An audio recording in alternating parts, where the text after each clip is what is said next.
Hello everyone, teaching biology में सभी। और जो ये चैप्टर है ये है fish diseases diagnosis and treatment के ऊपर।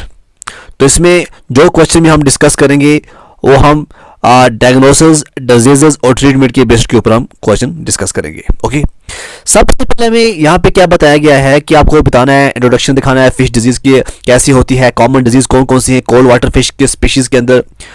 उसके बाद हमें दिखाना है hematobiochemical profile of fish disease, immune system fish का कैसा रहता है, cell mediate, humoral immunity, non specific immunity system, environmental on fish, जो एनवायरमेंटल इफेक्ट क्या है फिश के ऊपर। ठीक है, पैरासाइटिक डिजीज जो है ये क्या होता है, ब्लैक स्पॉट डिजीज क्या होता है, निमेटोडियसिस क्या है, सिस्टोडियस क्या है, प्रोटोजोन इन्फेक्टेड डिजीज कौन सी है, infection in fish disease, surveillance, diagnosis, treatment. तो आज हम जो भी एमसीक्यू डिस्कस करेंगे वो हम फिश डिजीज के ऊपर ही करेंगे। ओके, ये आज आपका लास्ट है। अगर आप यूनिट वाइज जो एमसीक्यूज डिस्कस करना चाहोगे, अगर आप वो पढ़ना चाहोगे तो आप प्लेलिस्ट में जाइएगा, वहां पे यूनिट वाइज नाम मेंशन है वहां पे, और आप क्लिक कीजिएगा और वहां पे आपको यूनिट वाइज सब कुछ मिल सकता है। ओके, तो यहाँ पे जो पहला क्वेश्चन हमने लिया है वो है मैक्सोबोलस सेरिबेलस इज इन। अब ये मैक्सोबोलस, ये सेरिबेलस, ये क्या चीज है? सबसे पहले जो ये नाम है ये एक माइक्रोस्पोरिन पैरासाइट है। ये क्या है? ये एक पैरासाइट है, ये एक पैरासाइट का नाम है, ये आपको पहले ये याद रखना है। और ये जो पैरासाइट होता है ये जो सैल्मोनिडिया, जैसे सैल्मन होता है, ट्राउट होता है, ठीक है ना, उनको अफेक्ट करता है। और विरलिंग डिजीज काज करने में भी इसका अच्छा रोल रहता है। ओके, और विरलिंग डिजीज आप जानते हैं क्या होता है? विरलिंग डिजीज होता है जब फिंगरलिंग्स और फ्राई को अफेक्ट होता है, स्केलेटल डिफॉर्मेशन, न्यूरोलॉजिकल डैमेज। ठीक है ना, तो हमें यहाँ पे ये बताना है इसका आंसर क्या है, ये कौन सा होता है, ये क्या है? ये इंटरसेलुलर पैरासाइट है। ये क्या है? ये इंटरसेलुलर पैरासाइट है। दूसरा क्वेश्चन है commonly used chemical for fungal disease. Fungal disease और फंगल इन्फेक्शंस को हम दूसरा जो नाम है इसका वो है माइकोसिस। क्या है? माइकोसिस है। कॉमन अगर हम बात करें जो फंगल डिजीज होते हैं उसमें पहला नाम आता है सेप्रोलेजिनियसिस का नाम आता है। उसके बाद जो दूसरा नाम आता है वो आता है ब्रैंकियोमाइकोसिस का नाम आता है। तीसरा अगर हम बात करें वो है epizootic ulcerative syndrome, that means EUS जो है ये आता है नाम इसका। ओके, और एक और है जो वो है इक्थोफोनियसिस। ये इसके कॉमन नाम है जो फंगल डिजीज, जो कॉमन डिजीज हैं, नाम नहीं सॉरी, जो कॉमन डिजीज हैं फंगल के। तो उसमें जो केमिकल हम ज़्यादा यूज़ करते हैं, कॉमनली जो केमिकल होता है वो होता है मेलाचाइट ग्रीन। ओके, थर्ड क्वेश्चन क्या कह रहा है? The white spot disease virus is a. White spot disease virus, या इसको हम कहते हैं WSSV, white spot syndrome virus भी इसको हम कहते हैं। ये ज्यादातर देखा गया है जो श्रिम्प्स होते हैं उनको ये इन्फेक्ट करता है। हमें ये बताना है ये क्या होता है, ये एनवेलोप्ड होता है, नॉन एनवेलोप्ड होता है, या RNA वायरस होता है, या डिफेक्टिव वायरस होता है। तो इसको हम ये कहते हैं कि ये एनवेलोप्ड होता है। क्या होता है? ये एनवेलोप्ड होता है। ओके, और जो वायरस होते हैं ये क्या कंटेन करते हैं? ये कंटेन करते हैं विरियन प्रोटीन्स, जैसे VP26, जैसे VP26 है, VP24 है, 15 है, 28 है, 19 है। White muscle necrosis is due to, white muscle necrosis जो है ये किसकी वजह से होता है? तो इसका आंसर आएगा नोडा वायरस। क्या आएगा? Noda virus. ये non enveloped positive strand RNA virus होता है। ठीक है ना, तो इसको हम कहते हैं नोडा वायरस, जिससे होता है white muscle necrosis. Cytopathetic effect is shown by. Cytopathetic की अगर हम बात करें ये किसकी वजह से होता है? ये वायरस की वजह से होता है। साइटोपैथेटिक इफेक्ट क्या होता है? The change in cell morphology caused by infecting virus. तो सेल की जो मॉर्फोलॉजी होती है उसके अंदर चेंजिंग आ जाती है, उसको हम कहते हैं साइटोपैथेटिक इफेक्ट। तो ये किसकी वजह से आता होता है? ये वायरस की वजह से होता है। Channel catfish virus comes under. Channel catfish virus comes under क्या आता है? हेर्पेस वायरस। क्या आता है? हेर्पेस वायरस जो है चैनल कैटफिश एक्टोरियस पुंक्टेटस जो है इसका साइंटिफिक नाम है। अगर पूछा जाए जनरल कैटफिश का साइंटिफिक नाम क्या है, तो वो है इक्टेलोरस पुंक्टेटस, और ये डबल स्ट्रैंडेड डीएनए होता है, इसको हम कहते हैं DSS डीएनए। ओके, तो सबसे पहले कहाँ देखा गया था? चिंपैंजी के अंदर देखा गया था, अब फिश के अंदर भी पहुंच गया। क्या वायरस क्या चीज़ होती है ना? इन्फेक्टियस पेनक्रियाटिक नेक्रोसिस, जिसको हम कहते हैं IPN, infectious pancreatic necrosis is a, ये क्या होता है? तो यहाँ ऑप्शन बहुत सारे हैं, लेकिन जो इसका आंसर आएगा वो आएगा DSDNA, ठीक है ना, ये इसका करेक्ट आंसर है।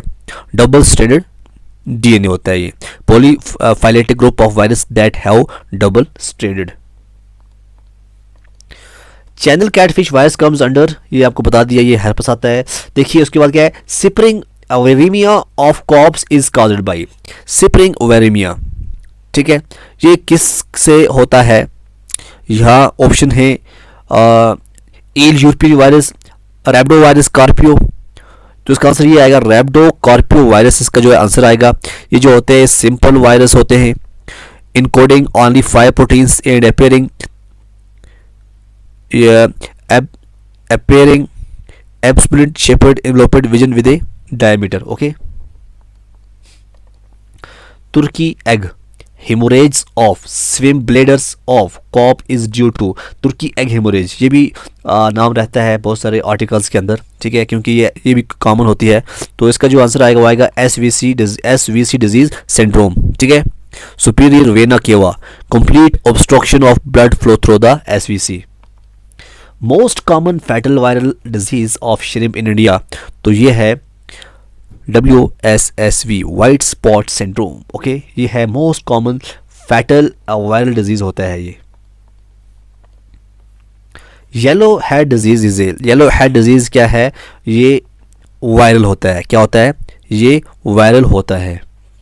येलो हेड वायरस जिसको हम कहते हैं, येलो हेड वायरस, खासकर ये देखा गया है जो ब्लैक टाइगर श्रिम्प्स होती हैं उनको देखा गया है, उनके यहाँ होता है ये। Black gill disease of shrimp is due to, अब जो ब्लैक गिल डिजीज होती है श्रिम्प के अंदर, वो क्या होती है? वो टॉक्सिक मटेरियल की वजह से होती है। क्या होती है? टॉक्सिक मटेरियल की वजह से वो होती है। एपिस्टेलिस कॉमनली फाउंड इन, ये जो है कहाँ होता है? फ्रेश वाटर के अंदर होता है। उसके बाद है फ्लेक्सीबैक्टर कोलोमनेरिस इफेक्ट्स, ये किसको अफेक्ट करता है? ये अफेक्ट करता है मसल्स को। किसको करता है? मसल्स को। ये फ्लेक्सी बैक्टर जो कोलोमनेरिस है ये अफेक्ट करता है। सेकंड को भी ये अफेक्ट करता है, फिन्स को भी ये अफेक्ट करता है। ओके, तो आप इसका जो आंसर है वो लगा सकते हैं कि इसका आंसर जो है वो आल आता है, ठीक है ना, फ्लेक्सी बैक्टर कोलोमनेरिस। क्या आप जानते हैं फ्लेक्सी जो है फ्लेक्सी बैक्टर कोलोमनेरिस जो है ये क्या है? देखिए, अगर हम फैमिली की बात करें में भी पूछ सकते हैं फैमिली कौन सी है। फैमिली इसकी आती है फ्लेवो बैक्टीरिया। और कोलोमनेरिस डिजीज जो है फर्स्ट डिस्क्राइब किसने किया था? ये डेविस ने किया था। ओके, डेविस ने किया था फर्स्ट टाइम। और कहाँ पे किया था? मिसिसिपी राइवर। कौन सा राइवर? मिसिसिपी राइवर के अंदर इसने यहाँ पे देखा था। ओके,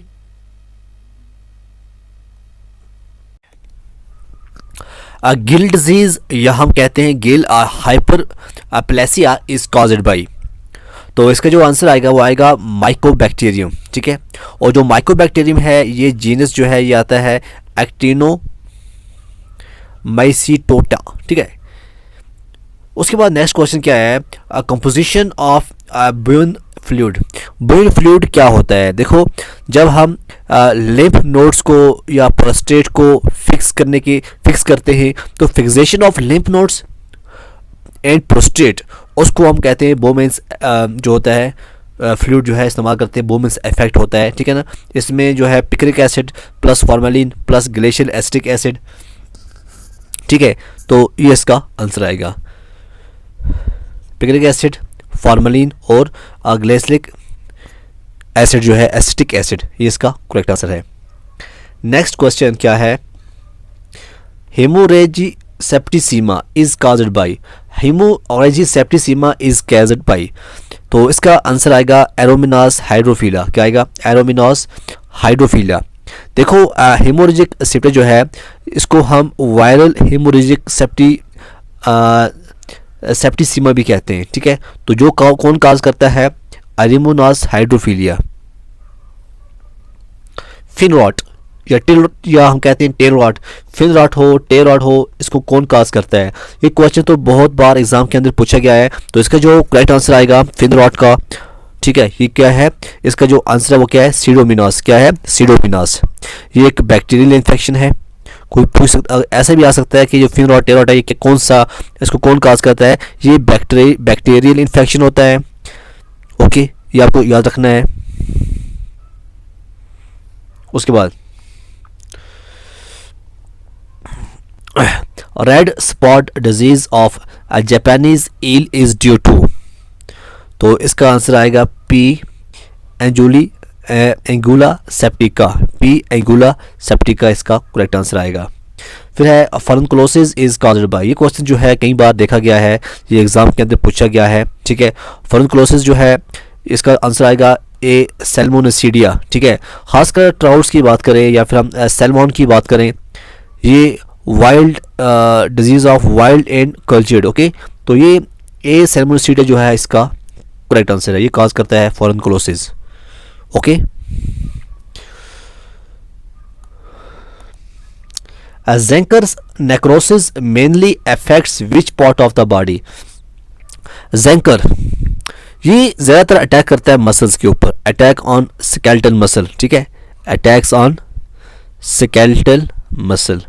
उसके बाद है मोनोजेनियंस। और मोनोजेनियंस क्या होते हैं? मोनोजेनियंस जो होते हैं ये एक्टोपैरासाइट्स होते हैं।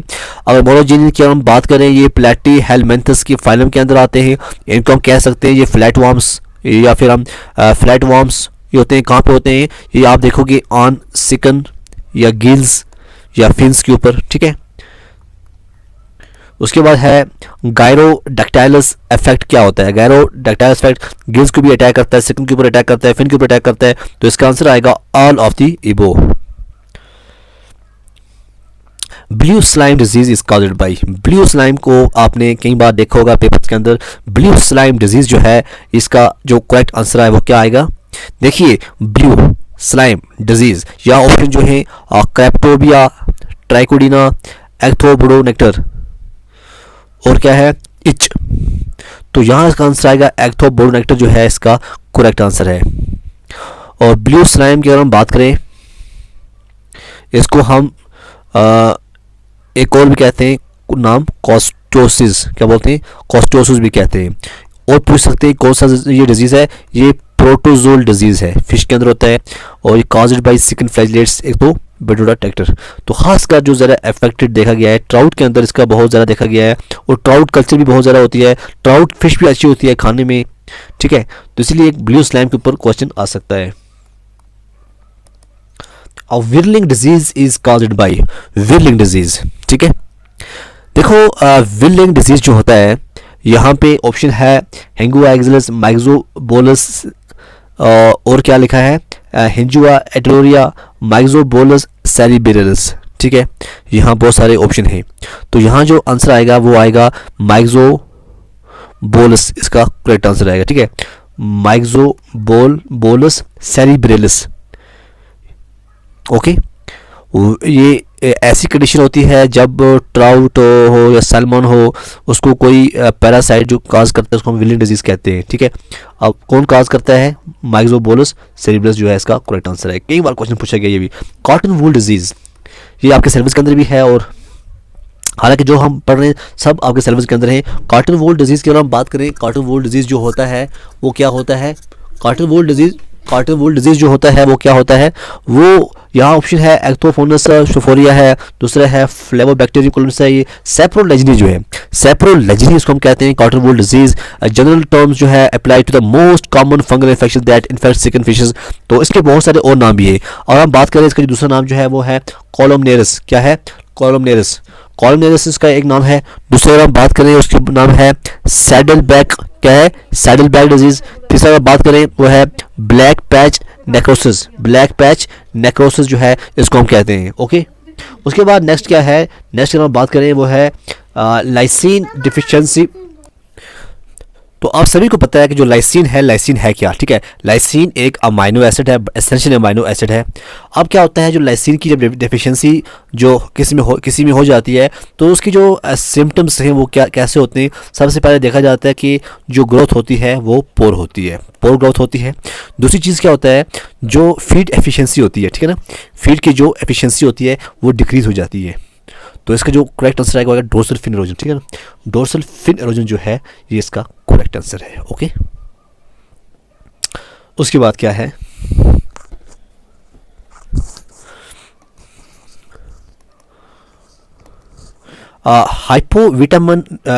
हाइपोविटामिनोसिस एक causes vitaminosis, hypovitaminosis A causes. तो ये पोर ग्रोथ रेट भी काज करता है, ब्लाइंडनेस भी काज करता है, haemorrhage at the base of fin भी काज करता है। तो इसका आंसर क्या आएगा, ऑल ऑफ दी वो जो है इसका आंसर आएगा। ओके, उसके बाद नेक्स्ट क्या है, नेक्स्ट है itai disease is caused by. Itai disease, क्या आप जानते हैं इटाई डिजीज़ क्या होता है, कहाँ से आया, इसके बारे में कम से कम फिशरी को अगर आप एक साइड छोड़ोगे उसके बाद भी आप पढ़ोगे, क्योंकि ये जो इटाई है आपने कई बार एग्ज़ाम के अंदर जो है ये पढ़ा होगा, ठीक है ना। क्योंकि ये जो डिज़ीज़ है ये कैडमियम एक्सपोजर की वजह से होती है, ठीक है। और ये आपने देखा है जो जापान के अंदर 1960 में ये इटाई डिजीज़ के बारे में सुना होगा, ठीक है ना। ये osteomalacia with sore bone pains देखा गया है ह्यूमंस के अंदर। ये 1960 में ये जो डिजीज़ है मीनामेटर डिजीज़, पूछा जाए मरकरी से होता है मीनामेटर डिजीज़ और कैडमियम से होता है इटाई। अब इटाई जो है इट हर्ट्स डिजीज़ को हम कहते हैं, cause due to the poisoning of cadmium matter. Effect of itai disease includes weak and brittle bones, spine and leg pain, coughing, anaemia, kidney failure and और common symptoms के। Okay, myasthenia gravis जो है ये auto immune disease है, ठीक है ना।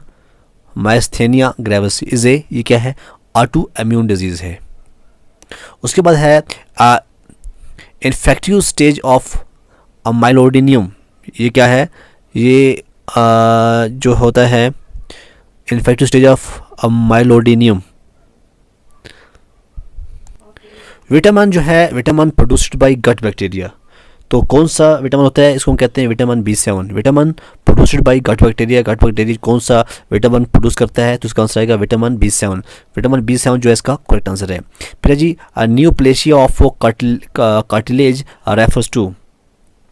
न्यूप्लेशिया, इसका जो आंसर आएगा वो आएगा कॉन्ड्रोसार्कोमा जो है इसको हम कहते हैं न्यूप्लेशिया ऑफ कार्टिलेज। ओके, फिर है जी toxicity related to brown blood disease in fishes. Toxicity related to brown blood disease in fishes, तो ये है high nitrite concentration in the water. जो वाटर के अंदर नाइट्राइट जो होता है उसकी कंसंट्रेशन ज़्यादा हो जाती है, तो उस टॉक्सिसिटी को हम कहते हैं ब्राउन ब्लड डिजीज़। तो ये थे आज के कुछ क्वेश्चन, इंपॉर्टेंट क्वेश्चन जो exam point of view important हैं। और आज आपका ऑलमोस्ट जो भी सिलेबस था वो हमने कवर किया है। हमने कोशिश किया है कि आपको एक तो ग्राफिकली रिप्रेजेंटेशन दे दें, ठीक है, क्या दे दें, एक ग्राफिकली रिप्रेजेंटेशन दे दें कि कौन सा एक ट्री बना के दिया है। अब कौन सा क्वेश्चन किस तरह से बनता है आप क्वेश्चन बना सकते हैं।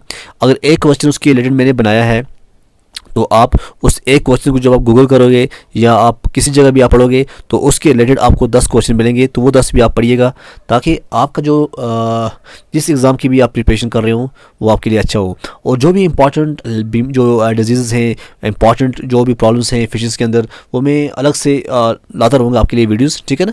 तो आप हमेशा जुड़ी रहिए हमारे साथ, कोई भी नई नोटिफिकेशन जब आएगी हम आपके साथ बिल्कुल उस टाइम हाजिर हो जाएंगे। तो आप देखते रहिए टीचिंग बाय, तब तक खुदाफिज़। हाँ, एक बात और, अगर किसी को मेरे साथ कांटेक्ट करना हो तो मेरी ईमेल आईडी है ishfaqloan45@gmail.com, ठीक है, ishfaqloan45@gmail.com। और लास्ट पर मैं आपको एक बात और बताऊं कि मैंने 500 प्लस क्वेश्चन की एक ई बुक जो है वो तैयार की है। उसमें क्वेश्चन हैं 500 प्लस क्वेश्चन MCQs, ठीक है ना। जिसको भी वो ई बुक चाहिए वो मेरे मेल के साथ, मेरे मेल में वो मेल कर दे और उसको वहाँ से मिल जाएगी ई बुक। ओके।